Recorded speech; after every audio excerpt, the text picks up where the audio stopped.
So we're doing a session on failing, so we kind of figure we can't lose.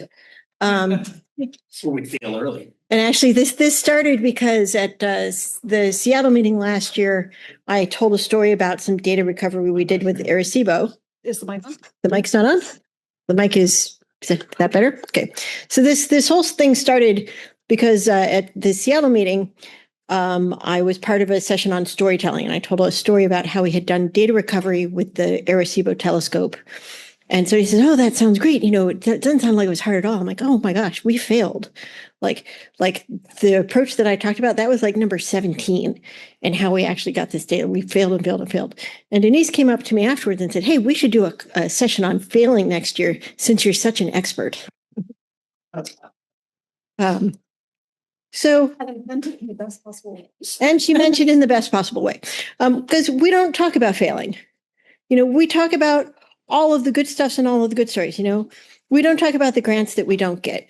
If you look at my CV, and I actually went through it yesterday, amusingly enough, you know, it says I've brought in over $36 million in grant money in my 30-ish year career. It doesn't tell you I've applied for hundreds, literally hundreds. I said 15%. I don't think it's actually 15%. I think it's probably worse. We don't talk about the jobs we don't have or we didn't get. You know, I often will tell the story. Yeah, when I finished my PhD, they were looking for systems faculty. I went on 15 interviews, 13 offers. Wow, it was great. I don't talk about, it took hundreds, literally hundreds of applications. And this was pre-web and cold calls. And I don't talk about the fact that, you know, the one that I picked out of all of those, it turned out it was a horrible fit.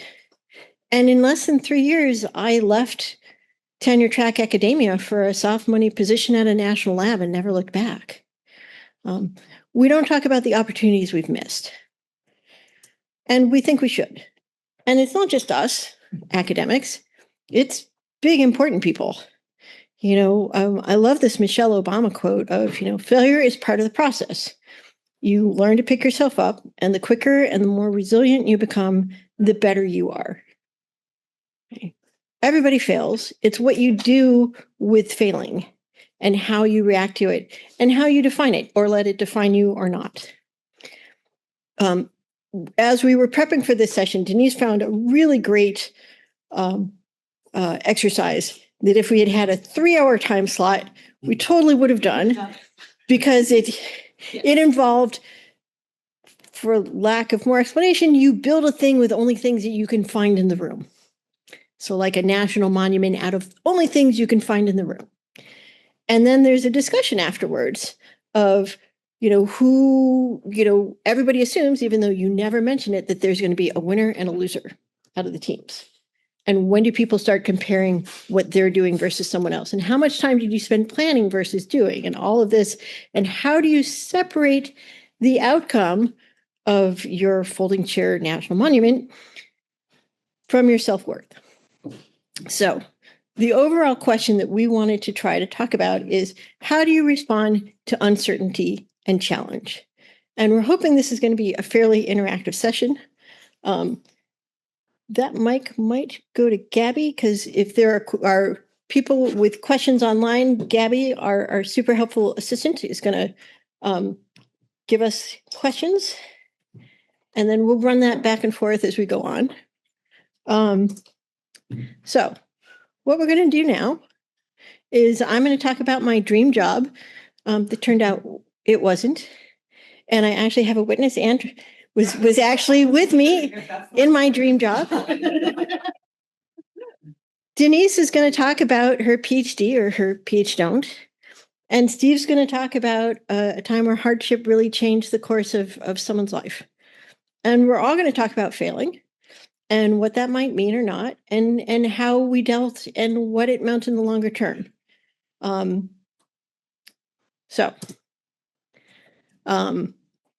I, as I mentioned, tenure track position, left that to go to Argonne National Lab and be part of the Globus team. Got recruited there by Ian Foster, was supposed to build them a scheduler. They didn't have any data, so I wound up doing a whole bunch of measurement and monitoring work, and I loved it, and it was fabulous. And I was traveling all the time, and we needed somebody on the other side of the ocean. So I moved to Scotland for a year. and stayed 3.5 as you do. And the visa situation started to get more complicated. So I started to look for jobs back in the US. I had basically maxed out where I was going to be as a Globus guy, unless someone basically died. And so with complete support of Ian Foster, my boss at the time, I applied for a bunch of different jobs in different places. I was living, as I mentioned, in Edinburgh. That's my flat is actually right above that little red awning. Wonderful opportunity. A friend of mine reached out to me and said, hey, Cyclopedia of Life is looking for a new tech lead. Okay. It's based in Woods Hole. I was born in Woods Hole, grew up part in Woods Hole. Favorite place in the world, Penobscot Beach. I've been going there literally since before I was born. Working to build a web page for every species. How cool is that? Okay. E.O. Wilson is the grandfather of this project. He was a friend of my dad's. This is cool, right? Can't explain how cool this was. Looking at all this different science, right? Wonderful opportunity. I get to build a team. I got offered a huge salary bump to do this. Which I remember being in my living room in Edinburgh saying, don't say, oh my God, are you serious? Okay. Turned down 3 other jobs to take this one, my dream job. And in 5 months, during the 6-month period where you can get fired for any reason and no warning, I was let go with 24 hours notice. And then I signed a letter of resignation saying that if you paid me 2 months of salary, I won't sue you. I'm not actually getting fired. So if anybody asks, I'm resigning. And I was unemployed for the first time since I was 14. And it messed with my head a lot. It came out of nowhere. It literally, for me, went from a Friday of me having dinner with friends saying, gosh, this job is not what I thought it was. If it doesn't get better, I'm going to have to do something else. That kind of sucks, to I'm writing a letter that says, what now? Okay, what date does it have to have? And I leaned on my friends everywhere. I went back to all of the jobs that I turned down and said, hey, I've had a change of circumstance. And I applied for unemployment and I didn't get it because I officially resigned. So lesson to self, next time actually just get fired because you get unemployment. And I was really, really depressed. I had rent. I had a guy that I had brought home from Scotland, as you do, who had just gotten a job in Woods Hole. Do you know how many jobs there are for people like me in Woods Hole? Yeah. And I realized over that 3, 4, 5, 6 month period of not really having a job that I had totally equated my work life with my life value. And that by losing this job and getting fired, especially in the way that I did, which was like out of nowhere, and I didn't understand why, that I had failed everything. I was a failure. No one else has had this experience. No one else who has gotten a PhD and had tenure track positions and such have had something like this happen. This isn't, we don't talk about it. I've never heard of anybody doing this, which of course is all made up. But at the time I didn't know that. And then stuff happened, right? I did a couple odd jobs for people. I had turned down a position at the National Science Foundation and I got a new interview. But then they said, well, you have to have you can come as a rotator, but you have to have a home institution. And MBL was like, yeah, no, you got fired, dude. So a friend of mine at the National Science Foundation put me in touch with some people at the Woods Oceanographic. And they said, okay, well, we can work something out. It's going to be a little weird, but, we would get you a day a week for a year for free. So 50 days a year, you can come and be an informatics advisor type for free once you start at NSF. That's how the deal worked then. You got a day a week at your home institution. So they hired me on and trusted I would figure something out.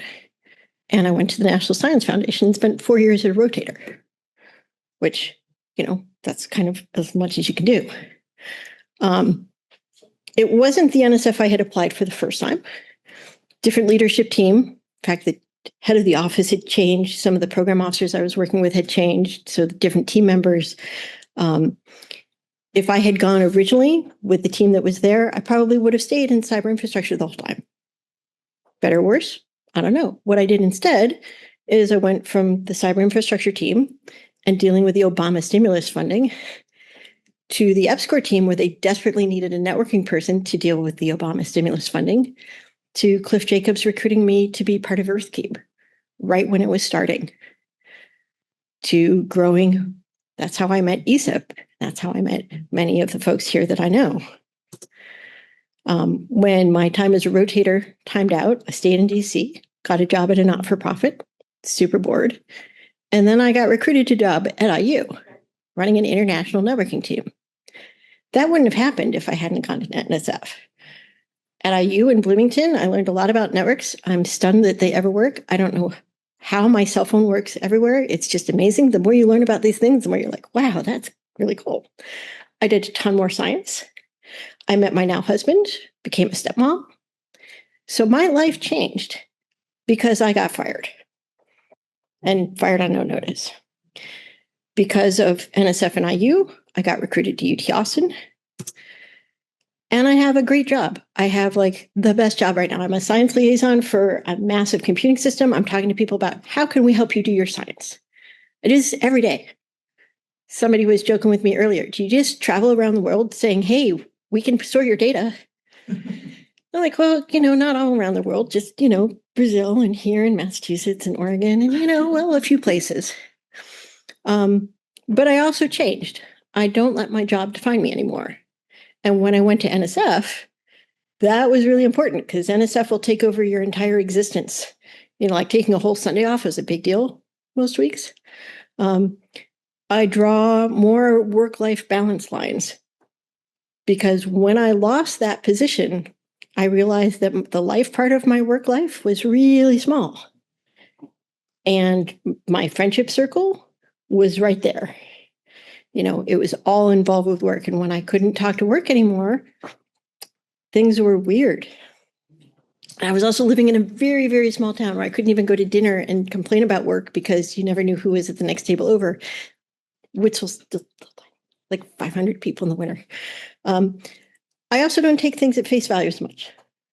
I don't have as much trust for the people I work for. I learned a lot from that job. My boss was amazing at asking for a pony when he wanted a dog. And he would come up with these scenarios where he would, because we would want a middle option and people were pushing us to be conservative, he would come up with these crazy risky options. And I, at the time, didn't understand how to do that. This is a tool I have now because I had that job. I also know that if, for whatever reason, I don't have this job, I don't have some other job, I'm not a failure. I have failed and failed and failed. I mean, every time you leave a job, it could be counted as a failure. My IU boss was super unhappy when I left IU for TAC. And that's another story, maybe some more adult beverages. But without that failure, I wouldn't have gone to NSF. I wouldn't have met the people at the Woods Oceanographic that I did. I wouldn't have gone to IU. I wouldn't have my life. I wouldn't have my super cool, bizarre 100-year-old house. I wouldn't have gotten recruited to UT Austin. I have friends that joke, do I have a diverse background or a checkered past? That's now seen as a strength. Where at one point it was, well, you weren't in that job 6 months. Or that's how I looked at it. I don't think other people did, but that's how I judged it. So that's my biggest failure story. And I'll hand you off to Denise. Yeah. All right. So I know a lot of you, and I've talked with a lot of you, and a lot of you have probably heard bits and pieces of this story. So from a very young age, I knew I was weird. I knew I wanted to be a university professor. Because I loved teaching, I loved science, I loved sharing science, and I thought that's what university professors did, right? That they got to teach and share and do some research and all this fun stuff, right? So I entered my undergraduate with that goal in mind. Geology major, did my undergraduate at William and Mary, which is nice, broad liberal arts education, nice, broad geology background. Got a little bit more specialized in my master's degree at the University of Delaware, which is a different type of failure lesson because I thought I wanted to do environmental geophysics. And so that's what my master's degree is in, is environmental geophysics. And I realized I absolutely hated environmental geophysics. This is one of the reasons I often recommend people who know they want a PhD. I'm like, get the master's first. Check that out. So that's a minor failure. And again, I don't think of that as a failure. It was definitely a learning opportunity. I don't regret any time I spent there, and I don't regret that degree, considering that's my terminal degree now, especially considering that's my terminal degree. And so I went off to the University of Hawaii at Manoa, to the School of Ocean and Earth Science and Technology to do blue water geophysics. Man, what fun. I got to go out to sea months at a time doing marine seismic reflection work. So setting off loud explosions behind the ship, scaring away the whales. Hearing the whales come back because they're not stupid. They go away. When they hear the loud air guns going off, they go away. They know how to do that. Anyway, neither here nor there. I met my now ex-husband while I was there, shortly after I got there. He was a few years ahead of me. He was finishing his PhD when I was starting. Very small world in marine geophysics. And he got a self-funding postdoc research position, and then he became a full-time self-funding researcher at the University of Hawaii while I was finishing my PhD. So I got a preview of what it was actually like to be a university professor. And it was nothing like I thought it would be. This photo was actually taken on the last cruise, research cruise that I went on. The gentleman in the light blue t-shirt was my PhD advisor. And shortly after we got back from this, I sat down with him. I'd been in the PhD program for 5 years at this point. I am all but dissertation on that program. But essentially, I had to publish 2 more papers. I'd published one. One of the papers, a postdoc that I was working closely with thought I was taking too long to publish, so ended up publishing the quick and dirty paper, and I would have had to do a much more in-depth paper. And then the third paper was still kind of up in the air. So I had at least 2 more years worth of work. And I was beginning to doubt that I really wanted to be a professor, which was a huge shift in how I viewed myself. And so I sat down with Greg and said, I want to take a leave of absence. And he looked at me and said, you are fully capable of this PhD, you just don't want it. And I was like, I think you're right. And he's like, I will happily take you back. I wasn't a failure to him, which he still proudly introduces me as one of his former grad students, which I really do appreciate. But other people, you're a woman in science and you're leaving your PhD, that's failing. What are you going to do? What's your worth? Direct questions and direct statements that I had from people that I respected. And this was hard. And so it is a failing along the way, right? Reassessing what I wanted. This is a different type of failure maybe than what Jen was talking about. But I realized that I didn't want what the PhD would get me. And so I ended up moving into museum science education for a while. So I did a lot of informal science education, which all those skills now I use in my public speaking, in a lot of the community engagement work I do, a lot of the stakeholder engagement work I do. I learned a lot about how to communicate complex scientific topics to a variety of audiences on a level that wasn't condescending and was still accurate. And that's a skill I use to this day. Eventually, it led me to working for the Geological Survey of Alabama, which eventually led me to being involved in geoinformatics, which led me to all kinds of volunteer leadership experiences and rising within my organization. It's why I'm here with you. If I hadn't left the PhD program, I don't regret any time I spent in there. If I hadn't left the PhD program, I would not be here. But it was a struggle, kind of reassessing, like, I had put so much value on, I'm going to be this. And in your mid-20s, it's a big shift to go, I have always thought I was going to do this. But I often share this with people, particularly kind of in academic circles, at professional conferences, because I'm like, I've introduced myself at networking events as like, hi, my name is Denise. I don't have a PhD and I am not a failure. And I usually get swarmed with students at that point. So like, really? Really? I'm like, yeah, really.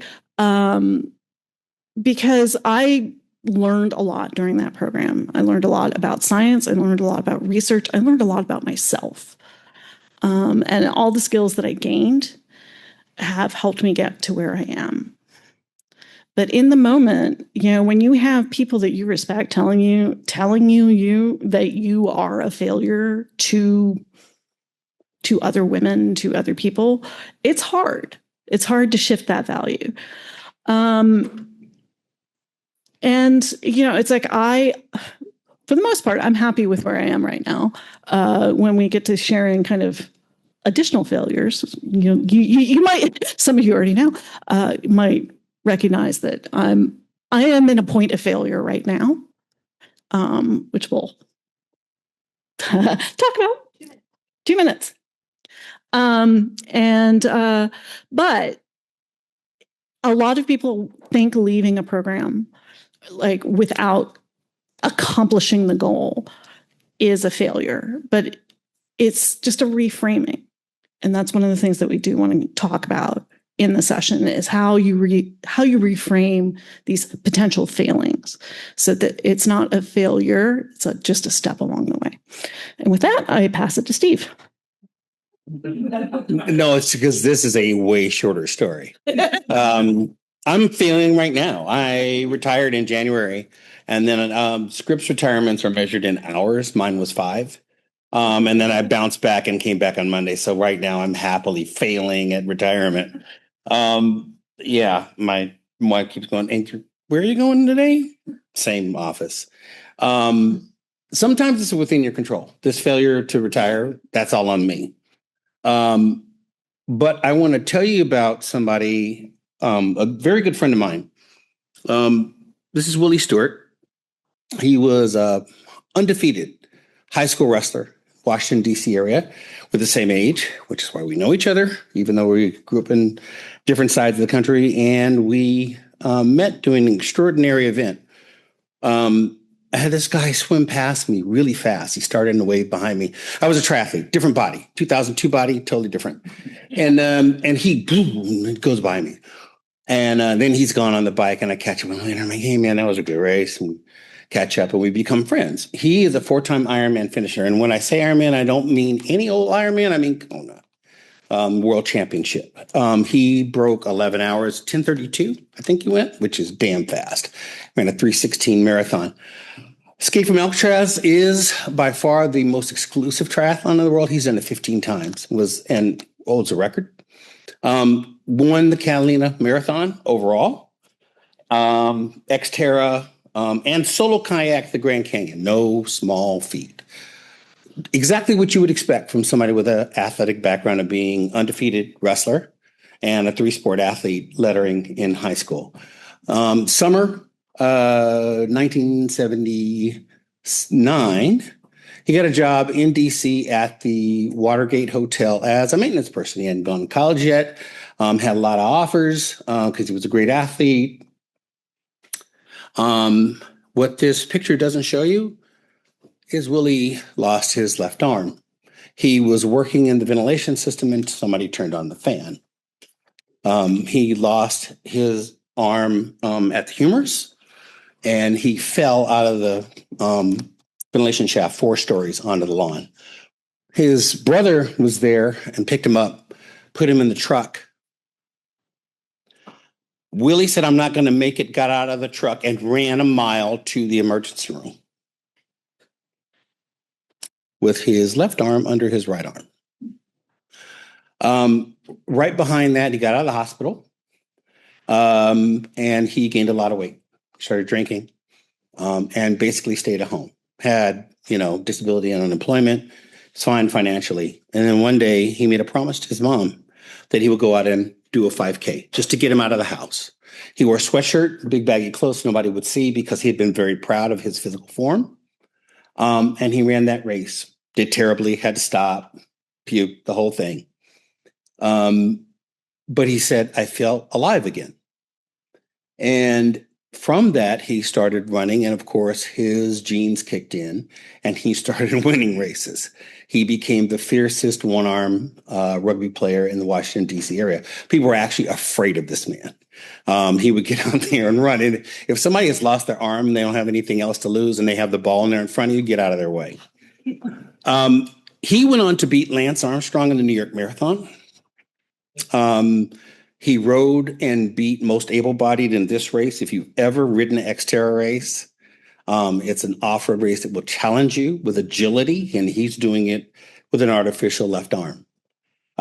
There's nothing he can't do. Yes, this is the guy that beat me swimming, and I was a high school swimmer with one arm. He developed a monster kick and a one-arm pull that enabled him to go under 1 hour for 2.4 miles swimming. And you could see his quote here, "When I lost my arm, I quit for a long period of time." He hated what he looked like and who he was, but it was a false narrative. One of the things about failure is, where are you measuring? When do you measure for failure? When it's half done? Because when you half done, Willie and I are both in our mid-60s now. I am not racing anymore, and he is still beating 20-year-olds out there. He is still time trialing and still racing. He is now a professional athlete, something he didn't think he would do. But many people, himself included, created the narrative that he had failed. And it wasn't by his own fault. This was just an accident.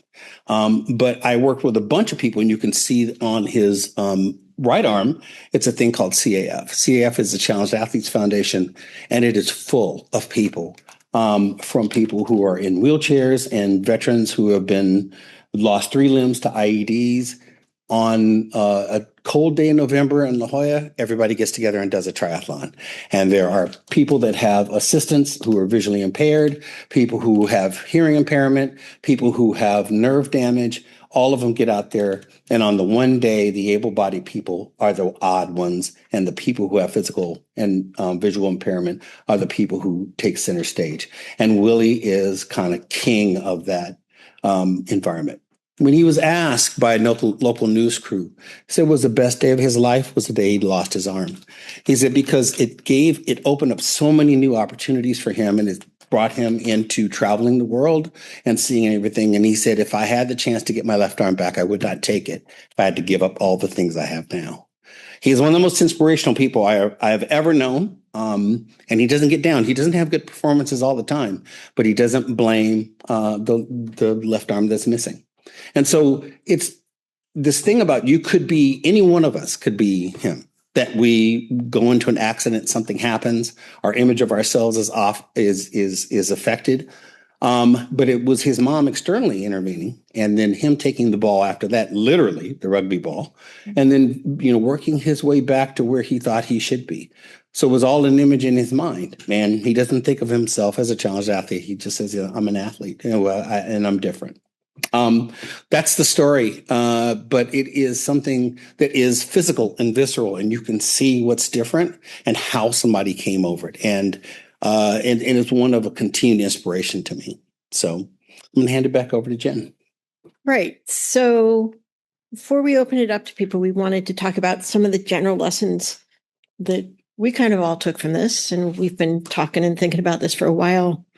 It's about picking up what you have and looking for opportunities, as opposed to just keep looking backwards. I know when I lost my job, the first 6 weeks, every conversation I had was, I can't believe this happened to me.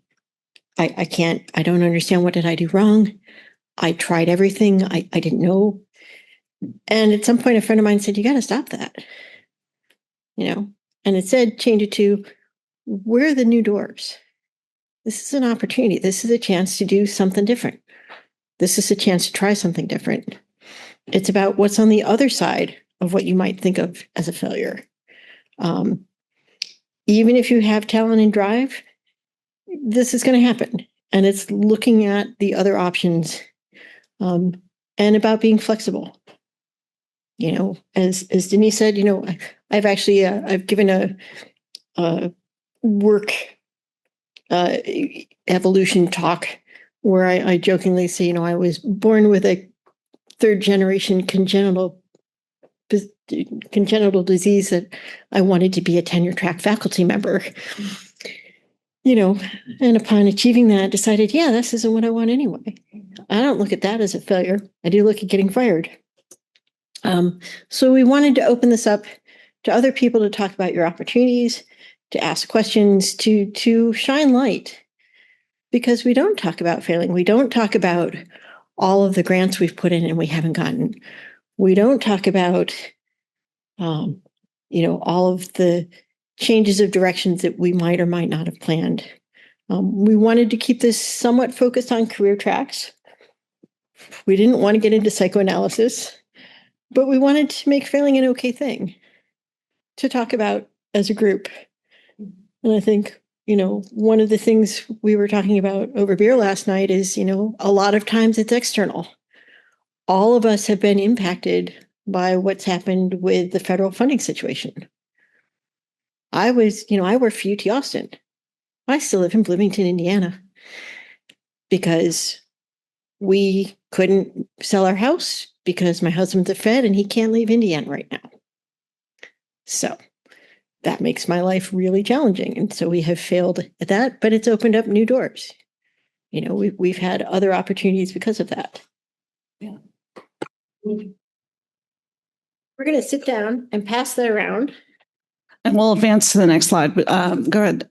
So you can share your personal failings through the Slido. Either use the QR code or the link there. You can do that and remain anonymous.